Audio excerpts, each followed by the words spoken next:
ไกรสอนเป็นเมืองของท่านผู้นำเมืองเอกแห่งวีรกรรม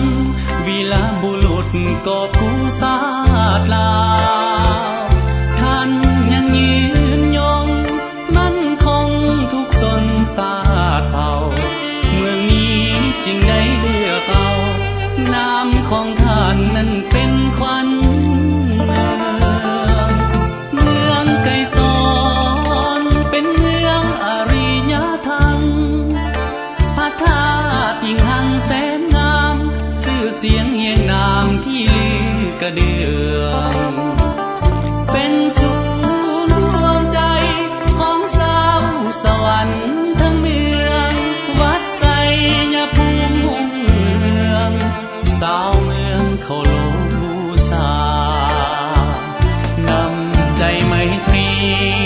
พี่น้องปองดองเพื่อแผ่แค่คนไปมาหาแวล้วนแต่ทราบซึ้งอุลาทานที่ดินนี้เพิ่มทวีการพัฒนาเหมือนดังน้ำของทาลาไหลไปหน้าบ่มีหยุดยั้งมนต์เสน่ห์เมืองนี้เจ้ายังฟังใจ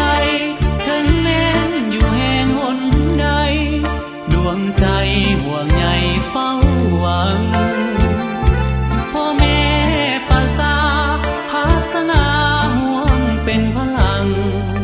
พร้อมกันคืนมาสรรสร้างเมืองไกรสอนพรหมวิหาร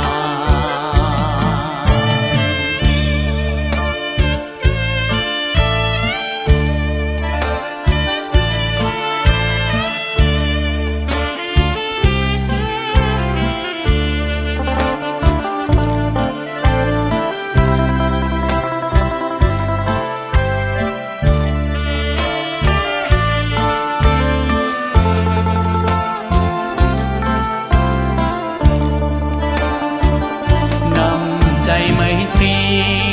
พี่น้องปองดองเพื่อแผ่แค่คนไปมาหาแวล้วนแต่ทรา